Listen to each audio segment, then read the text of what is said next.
주여 이제 회복하게 하소서 세 번 같이 외치겠습니다. 주여 이제 회복하게 하소서. 주여 이제 회복하게 하소서. 주여 이제 회복하게 하소서. 주여 이제 회복하게 하소서. 우리 5가지 회복 캠페인 외쳐보겠습니다.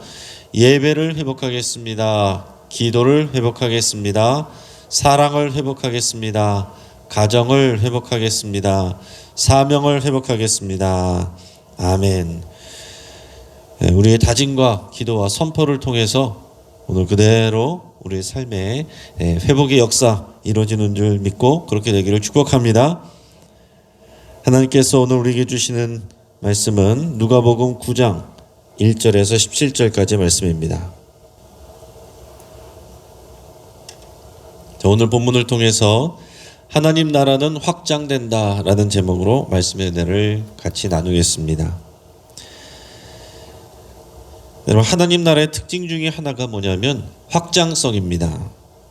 작은 것에서 시작하여서 점점 커지는 것, 이게 하나님 나라의 특징입니다. 예수님이 겨자씨 비유를 통해서 말씀하신 것처럼 아주 작은 씨앗과 같은 그런 것으로 시작해서 큰 나무가 되는, 이게 하나님 나라의 특징입니다. 그래서 예수님이 이 땅에 오실 때 거창하게 오시지 않고 남들이 알아채지 못할 만큼 아주 작은 모습으로 오셨습니다. 또 에스겔의 환상처럼 성전문에서 흘러나오는 그런 생명의 물이 처음에는 줄줄줄줄 흘러나오지만은 그러나 흘러가면서 점점 그 물이 깊어지고 확장돼서 성전 주변에 있는 모든 것들, 모든 죽어있는 것들을 살리는 그런 환상을 우리가 보고 알고 있습니다. 그래서 하나님의 나라는 확장되는 것이고, 확장된다는 것은 그냥 세력만을 얘기하는 것이 아니라 그 생명이 회복되는 일이 확장되는 것입니다. 그래서 하나님 나라의 특징은 회복되는 것으로 나타나고, 하나님이 원래 창조하신 아름다운 모습으로 회복되는 것으로 나타나고, 그러한 회복이 점점 확장되는 것이 하나님 나라의 특징입니다. 하나님이 만드신 생명이란 다 그런 확장성을 가지고 있습니다. 여러분, 씨를 심으면 그 조그만 씨에서 다 30배, 60배, 100배의 열매를 맺습니다. 또 동물들도 보면은 한 마리가 또 시작해서 번식하여서 수백 마리, 수천 마리가 될 수 있습니다. 사람도 마찬가지죠. 하나님은 처음에 사람, 아담 한 사람을 만드셨지만은 지금 인구의 숫자가 78억 명에 가깝습니다. 그 전에 살다가 죽은 사람들까지 생각하면은 어마어마한 숫자가 되겠죠. 하나님께서는 사람을 창조하시고 너희가 이 땅 가운데 충만하라, 그렇게 말씀하셨습니다. 이 땅 가운데 점점 확장되고 충만해지는 것, 이게 하나님 나라의 특징입니다. 그래서 예수님은 오늘 본문에서 제자들을 통해서 하나님 나라가 확장되어져 가는 모습을 보여주고 계십니다. 여러분, 우리는 하나님의 나라를 마음에 품어야 되고요, 하나님의 나라의 그 특징을 알아야 되고, 그리고 하나님 나라의 특징인 이 하나님 나라의 확장성에 쓰임받고자 하는 그런 분명한 사명감이 있어야 됩니다. 그냥 그대로 있는 것이 아니라, 우리가 또 인위적으로 만들어내는 것이 아니라, 우리가 하나님의 뜻에 온전하게 순종하면 하나님의 나라가 그 생명이 회복되고 확장되는 그 역사를 우리가 누리게 된다라는 것입니다. 여러분, 예수님은 제자들을 부르시고 제자들을 통해서 일하시는데, 제자들을 부르셔서 단순히 가르치는 것으로 끝나지 않으셨습니다. 예수님은 제자들을 단지 학원 수강생처럼 다루시지 않으셨습니다. 여러분, 우리가 예수님의 제자로 다 부름받았어요. 한 사람도 예외 없이 우리는 예수님의 제자로 부름받았습니다. 그것은 교회에 나와서 학원 수강생처럼 많은 어떤 성경 프로그램들을 듣는 것으로 끝나는 게 아닙니다. 많은 것을 배우는 것으로 끝나는 것이 아니라, 우리는 나는 그것만 좋아요, 이것이 아니라 우리가 예수님을 닮아가고 예수님이 하시는 그 나라의 일을 우리도 하게 하시게끔 만드신 것이 제자예요. 그러니까 우리는 제자이고 예수님을 따라가고 예수님이 하시는 일을 우리도 하는 것. 그게 주님의 마음이다라는 것입니다. 그래서 우리는 이것을 잘 기억해야 됩니다. 예수님을 우리에게 보내신 하나님의 바람은 우리가 단지 교회를 잘 다니는 교인이 되는 것, 여기에 머무른 것이 아닙니다. 예수님의 제자가 되어서 예수님을 닮아가고 또 예수님이 하신 일을 우리도 하기를 원하십니다. 그래서 오늘 본문 말씀들을 읽을 때, 성경을 읽을 때 예수님께서 제자들에게 하시는 일들, 그것이 바로 우리에게 또한 하기를 원하시는 일들이다라는 것을 생각하시면서 여러분 읽으시고 묵상하셔야 됩니다. 오늘 본문의 1절 2절 같이 읽어보겠습니다. 자, 시작. 예수께서 12 제자를 불러 모으사 모든 귀신을 제어하며 병을 고치는 능력과 권위를 주시고 하나님의 나라를 전파하며 앓는 자를 고치게 하려고 내보내시며. 아멘. 자, 예수님이 12 제자를 불러 모으시고 자, 그들을 이제 전도 여행을 보내시는데 그들에게 축사와 치유와 그리고 능력과 권위를 주십니다. 그러니까 축사와 치유 그리고 하나님의 나라를 선포하게 하시는 그 일을 하게 하시는데 그 일을 할 수 있도록 능력과 권위를 주셨다라는 것입니다. 자, 이 전도 여행을 하면서 하라고 하신 것이 구체적으로 이거예요. 하나님의 나라의 일을 선포하고 그것을 가르치고 그리고 귀신을 쫓아내고 그리고 병든 자를 고쳐라. 이것을 감당할 수 있는 능력과 권위를 또 이렇게 주셨다라고 그랬습니다. 여러분 뒤집어서 말하면은 우리가 영적인 능력을 받기를 원하고 영적인 권위를 받기를 원하는 사람들이라고 한다면 예수님이 하시는 일을 하고자 해야 됩니다. 그런 사람에게 하나님의 능력과 권위와 또 하나님의 생명이 부어지는 것입니다. 나는 아무것도 하지 않으면서 하나님의 기뻐하시는 일을 하지 않고 예수님이 하시던 일을 하려고 하지 아니하면서 내가 영적인 능력과 은사만 받기를 원한다. 그건 옳지 못하다라는 것입니다. 자, 예수님은 제자들에게 예수님이 하시던 일을 가서 그대로 하라고 하신 거예요. 귀신을 제어하고 병을 고치고 하나님의 나라를 전파하고 가르치라 라고 그랬습니다. 자, 이 땅에서 주인 노릇하던 이 마귀의 세력이 사람들을 미혹하고 진리를 알지 못하게 하고 그리고 주인 노릇하면서 사람들에게 저주와 질병을 가져오게 한 것들, 그것이 마땅하고 당연하게 여기던 것들, 이제 그런 것들을 하나님의 나라가 임한 것을 선포하고 그 믿음을 갖는 자들에게 명령할 때에 귀신이 쫓겨나고 질병도 고쳐지고 하는 것입니다. 자, 여러분 이것을 귀담아서 잘 들으십시오. 저와 여러분들이 제자죠. 저와 여러분들이 제자이고 우리가 제자로서 어떤 일을 해야 되는지 어떤 일을 할 수 있는지 여러분 마음에 새기시길 바라요. 예수님이 나를 보내셨구나. 나를 우리 가정에 보내셨구나. 나를 우리 교회로 그리고 나를 우리 일하는 곳으로 보내셨구나. 귀신을 쫓아내고 병든 자를 고치고 하나님의 나라를 선포하고 가르치는 일을 하게 하시는구나. 여러분 이것을 고백할 수 있길 바랍니다. 그 고백을 하고 결단하는 사람에게 우리 주님이 능력과 권위를 주십니다. 우리는 이미 예수님을 영접했을 때 하나님의 자녀가 되는 권세를 받았어요. 저는 아직 아는 것이 없고 배운 것이 별로 없고 저는 아직 믿음이 부족해요.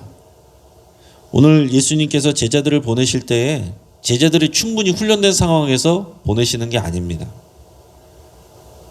그냥 한번 해봐라 이게 아니에요.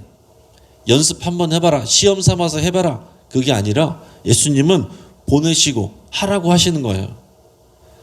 믿음으로 하면 부족하고 연약하지만 준비 안 된 것 같지만 그 현장에서 하나님께서 그 능력과 권위를 주시고 그것이 이루어지게 하신다는 겁니다. 여러분 우리도 저도 여러분도 귀신 쫓아낼 수 있고 질병 치유를 위해서 기도하고 명령하면 질병 치유 일어나고 여러분들도 하나님의 나라를 가르치고 선포할 수 있어요. 또 그렇게 하셔야 됩니다. 특별한 은사자들 몇몇 사람만 하는 게 아닙니다. 우리가 몇몇 은사자들만 이렇게 목 놓고 바라보고 그들 쫓아다니고 그게 하나님이 원하시는 일이 아닙니다. 하나님께서 특별한 은사를 주시고 조금 더 확장된 그런 열매를 거두시기도 하지만은 예수님을 영접하고 예수님을 믿는 자들, 예수님의 제자된 자들에게는 다 이런 능력과 권위를 우리 주님이 주시는 거예요. 중요한 순간에 아멘이 안 나오십니다. 아멘으로 여러분이 믿으실 때에 이 믿음의 능력이 나타나는 것입니다. 어떤 내가 느껴지고 이게 중요한 게 아니에요. 믿음으로 하는 것입니다. 여러분들 믿음으로 실행해 보시길 바랍니다.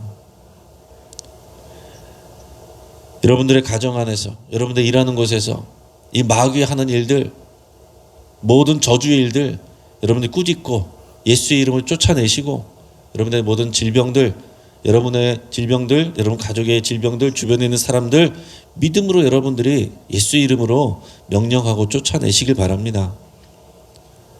내가 뭔데? 그렇게 생각할 일이 아니에요. 내가 하는 게 아니라 오직 예수 그리스도께서 그분의 이름으로 하시는 겁니다. 내 안에 계신 예수 그리스도께서 하시는 일이니 나를 통해서 하실 줄을 믿습니다. 나는 제자입니다. 나를 보내신 줄을 믿습니다. 여러분 그렇게 하시면 되는 거예요. 자, 예수님이 제자들에게 이 일들을 위임을 하신다라는 겁니다. 위임. 하나님의 나라가 어떻게 확장되느냐? 예수님께서 제자를 부르시고 제자들을 보내시고 그들에게 이 사명을 위임하신다라는 거예요. 오늘 제자들을 보내시는 것은 하나님 나라가 어떻게 확장되느냐? 제자들을 통해서 제자들에게 하나님의 사명을 위임하시고 위임받은 제자들에게 하나님의 능력과 권위를 부어주신다라는 것입니다. 그것을 통해서 이루어지는 거예요. 마태복음에 보면 마태복음 10장에 거기서는 70명의 제자들을 보낼 때 2명씩 이렇게 짝지어서 보내십니다. 서로를 의지하면서 서로에게 협력하면서 하도록 그렇게 하셨어요. 자, 그런 규칙들을 주시는데 우리 3절에서 5절까지 말씀을 같이 읽어보겠습니다. 자, 시작. 이르시되 여행을 위하여 아무것도 가지지 말라. 지팡이나 배낭이나 양식이나 돈이나 두보롯을 가지지 말며 어느 집에 들어가든지 거기서 머물다가 거기서 떠나라. 누구든지 너희를 영접하지 아니하거든 그 성에서 떠날 때에 너희 발에서 먼지를 떨어버려 그들에게 증거를 삼으라 하시니. 아멘. 자, 여기서 그 규칙을 주시는데 그것은 뭐냐면 이 사역을 위해서 너희가 아무것도 가지고 가지 말라. 아무것도 가지고 가지 말라. 지팡이, 배낭, 양식, 돈, 두보롯도 가지고 가지 말라. 그냥 여행을 가도 다 필요한 것들 아닙니까? 가지고 가지 말라는 것입니다. 이것은 오직 그 현장에서 부어주시고 도와주시는 하나님의 능력, 하나님의 능력의 공급하심을 신뢰하고 의지하라라는 것입니다. 내가 돈이 있으니까 이 돈을 내가 의지한다.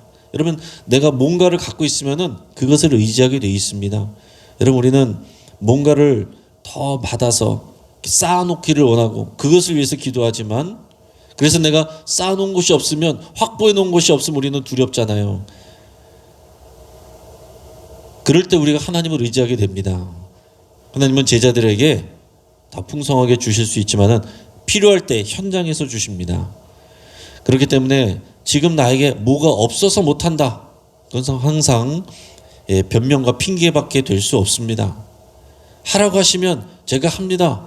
아무것도 없이 세상 것을 의지하지 않고, 내가 가진 것 의지하지 않고, 나의 능력 의지하지 않고, 오직 우리 하나님을 신뢰하고 예수의 이름으로 의지해서 나가면 하나님께서 하신다는 거죠. 그리고 또 한 집에 갔으면은 그 집에서 머물고 그 집에서 떠나라. 그러니까 이 집 저 집 다니면서 사역을 할 때 아유 감사합니다, 더 잘해주는 집이 있을 거 아니에요. 조금 더 형편이 좋은 집은 더 맛있는 음식도 대접해주고 선물도 주고 더 편안한 잠자리도 제공해 줄 테니 이곳으로 와주십시오. 옮겨 다니지 말고 한 곳에서, 정한 곳에서 계속 머물다가 가라. 무슨 얘기입니까? 사람들이 더 잘해준다고 거기에 연연해서 왔다 갔다 하지 말라는 것입니다. 그것 때문에 마음을 쏟지 말라는 것입니다. 그리고 사람들이 제자를 영접하지 않는 성을 떠날 때는 발에서 먼지를 떨어버려라. 그래서 그 증거를 삼으라 그랬습니다. 무슨 얘기입니까? 복음을 전했지만 복음을 받지 않는 것은 그 사람들의 책임이다라는 것을 말씀해 주시는 거예요. 나는 능력이 없어서 전도를 못해요. 그렇게 말할 필요가 없습니다, 여러분. 우리 능력으로 전도하는 게 아니에요. 전도는 내가 저 사람을 변화시키는 게 아닙니다. 나는 선포하면 되는 거예요. 예수님이 하나님의 아들이시고 그리스도입니다. 예수님을 믿으면 하나님의 나라가 임하고 여러분의 생명이 회복됩니다. 선포하면 되는 거예요. 그것을 어떻게 설득시키지? 설득시키지 않아도 그 사람이 믿음으로 반응하는 것은 그 사람의 책임인 것이고 결과는 하나님이 책임지시는 거예요. 우리의 책임은 그것을 선포했느냐? 하나님의 말씀대로 순종했느냐? 그냥 입 다물고 있느냐? 아무것도 하고 있지 않고 가만히 있느냐? 그것만 갈라지는 것입니다. 그러니까 여러분, 우리가 제자로 부르심 받고 제자로 살아간다고 했을 때 우리에게 있는 것은 내가 얼마큼 준비되었느냐? 그거보다 더 중요한 것은 믿음 가지고 행하느냐 하지 않느냐, 그것만 남는다라는 것입니다. 여러분, 우리가 얼만큼 더 공부하고 얼만큼 더 기도를 쌓아서 훈련받으면 할 수 있을 것 같습니까? 평생을 해도 항상 부족하죠. 평생을 말씀을 읽어도 평생을 말씀을 배워도 모르는 게 더 많은 거예요. 말씀을 배우면 배울수록 모르는 게 더 많은 거예요. 여러분, 신학 박사들은 어떤 사람들이 신학 박사 됩니까? 아주 협소한 구조를 가지고 더 깊이 파는 사람이 박사가 되는 거지, 다른 부분은 더 모를 수도 있는 거예요. 그런 식으로 박사해서 여러분이 구절구절 이걸 다 하려면은 몇천 년을 살아야 될지 모르겠습니다. 그러니까 여러분, 우리가 다 준비돼서 하는 게 아니다라는 거예요. 오늘 예수님께서 제자들을 보내실 때 다 준비시켜서, 지금 3년이 뭡니까? 지금 사역 초반인데, 사역 초반에 준비도 안 됐는데 저 아는 것도 별로 없는데요, 가라는 것입니다. 능력과 위임이 주셨다고 그랬는데 그게 어떻게 드러납니까? 눈에 보여지는 게 없습니다. 그냥 가서 믿음을 가지고 말씀 선포하고 예수 이름으로 귀신은 나가라 그러고 예수 이름으로 질병은 떠나가라 그러고 그 현장에서 일어난다는 것입니다. 믿음으로 행할 때. 여러분, 오늘 이 말씀을 듣고 마음이 설렐 수 있기를 바랍니다. 말씀을 듣고 오늘 나에게도 그런 일이 일어날 수 있겠구나 하는 믿음을 가지시고 여러분께서 시도할 수 있기를 바랍니다. 그 이어서 나오는 내용은 뭡니까? 이 제자들을 통한 예수님의 사역이 왕성하게 이루어지고 열매를 맺게 된다는 소식이 그 분봉왕 헤롯에게도 귀에 들어갔습니다. 이 분봉왕 헤롯은 세례 요한을 목을 베어 죽인 사람입니다. 이 헤롯이 이 소식을 듣고 크게 당황합니다. 그리고 저 사람들이 이 헤롯에게 예수님에 대해서 다 여러 가지 의견들을 전해주는데, 어떤 사람은 세례 요한이 부활했다 그렇게 말하고, 어떤 사람은 엘리야가 나타났다, 어떤 사람은 옛 선지자 한 사람이 다시 살아났다. 종합적으로 얘기하면은 선지자 중에 한 명이다 라는 얘기입니다. 그들은 모두 예수님을 아직도 올바르게 이해하지 못하고 여전히 오해하고 있어요. 주변에서 관찰해서 얘기하는 것입니다. 또 헤롯은 세례 요한의 목숨을, 내가 분명히 그 목을 내가 뱉는데 예수님이 요한이 아니다는 것은 알고 있습니다. 그런데 이런 소문이 나고 이런 역사들이 일어난다고 그랬는데 도대체 그 사람이 누구일까? 예수님이 누구인지 궁금해하고 보기를 원했습니다. 근데 이 말씀이, 이 내용이 이 중간에 들어있는데, 여러분 이것을 보면서 하나님의 나라는 궁금해하고 호기심을 가지고 관찰하는 것으로 그런 사람들을 통해서 확장되지 않습니다. 하나님의 능력을 신뢰하고 순종하는 것이 아니라 관찰하고 관심 갖고 내게 필요한 것만 호기심으로 이렇게 접근하는 사람들에게는 이런 하나님 나라의 능력이 나타나지 않는다라는 것입니다. 교회 나와도, 신학교를 나왔어도 예수님을 나의 주 나의 하나님,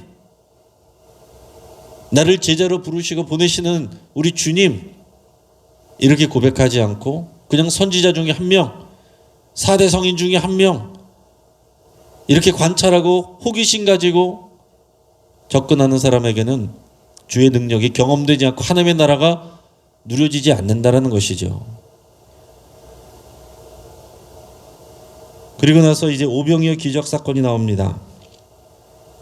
사도들이 전도여행을 마치고 예수님께 돌아왔습니다.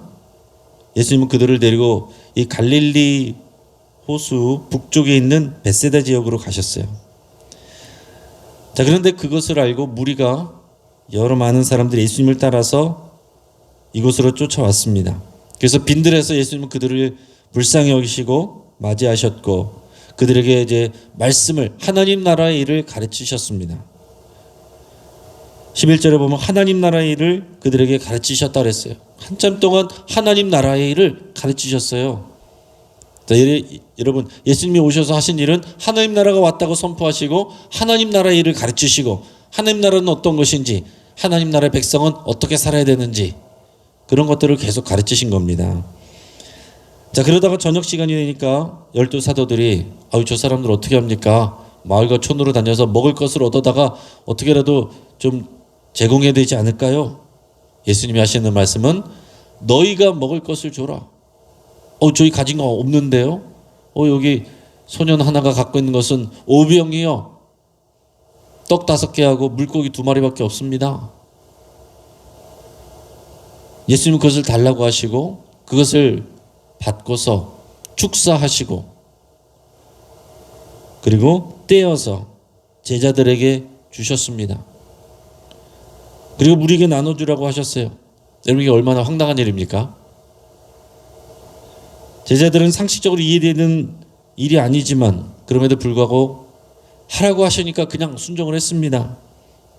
그런데 우리가 아는 것처럼 여기 말씀에 있는 것처럼 남자들만 5,000명, 그러면 못해도 아내하고 아이들 둘씩 데리고 오면은 한 2만 명, 이 많은 사람들을 먹이고도 12바구니가 남았다 그랬습니다.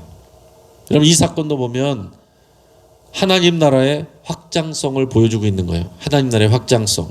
5병이어밖에 안 되는 보잘것없는 이것이지만 그 헌신을 예수님이 하나님 앞에 기도하시고 그것을 나누라고 했을 때에 그것이 5,000명 이상을 먹이고도 남는 그런 하나님의 풍성한 역사와 능력으로 나타났다는 것을 보여주고 있는 것입니다.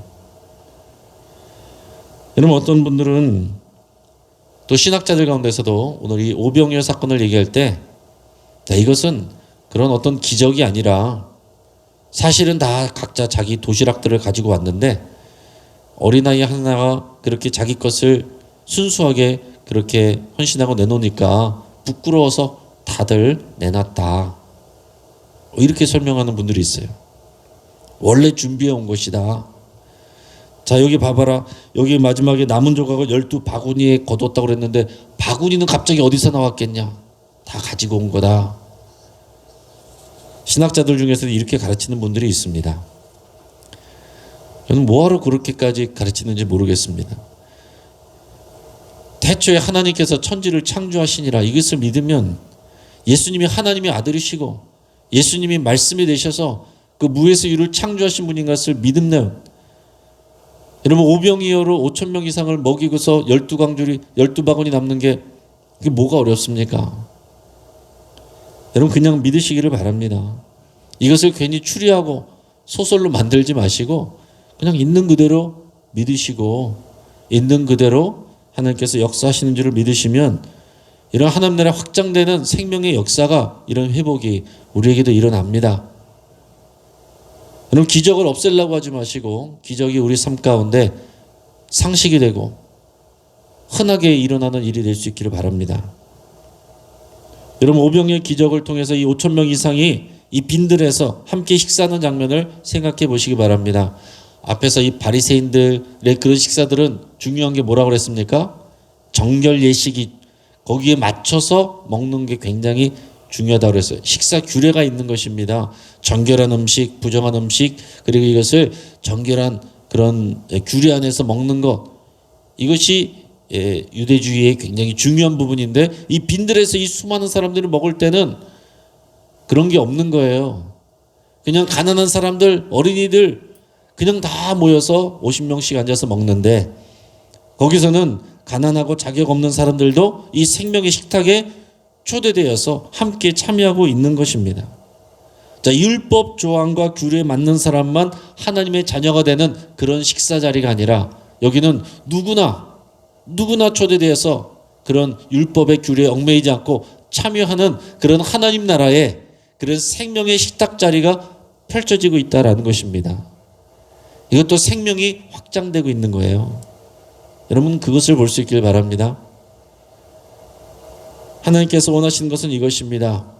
하나님께서는 저와 여러분들을 보면서 그냥 우리 한 사람만 보는 게 아니에요.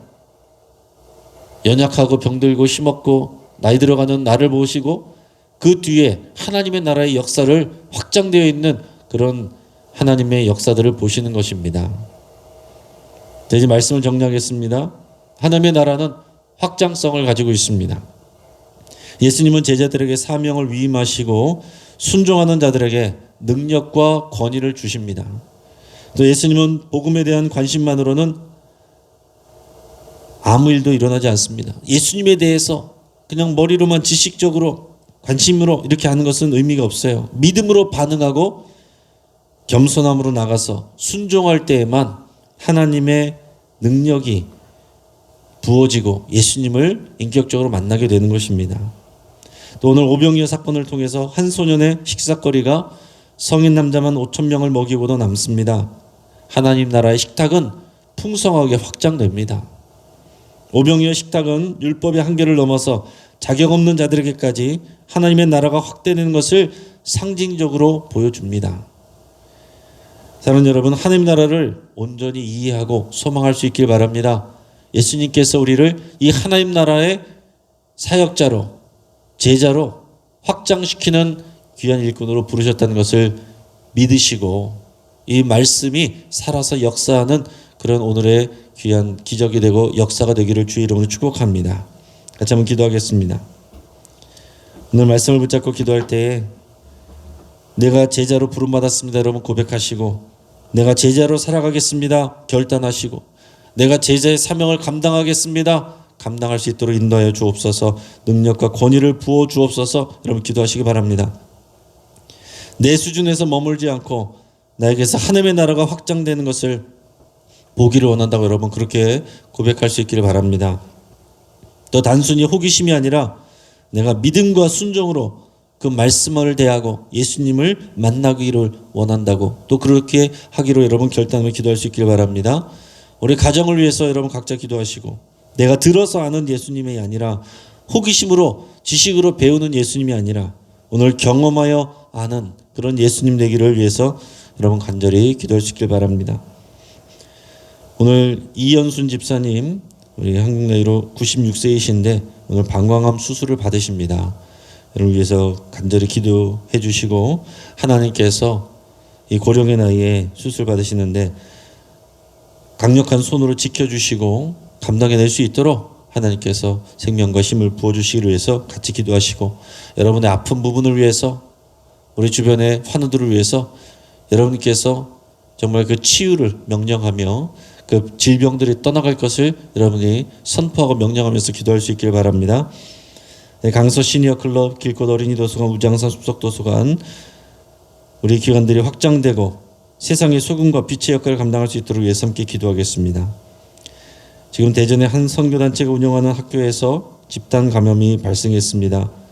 이 질병의 확산이 그치도록 위해서 기도하시고 지금 복음의 확산을 위해서 세운 이런 선교회와 그런 선교회에서 세운 학교에서 질병이 확산되는 일들이 일어나고 있는데 하나님께서 이것을 막아주시고 수습되게 하시고 질병이 아니라 복음이 확산될 수 있도록 복음의 능력이 하나님의 나라의 생명이 또 확산될 수 있도록 위해서 우리 함께 기도하겠습니다. 우리 주여 한번 간절히 부르짖고 합심해서 기도하겠습니다.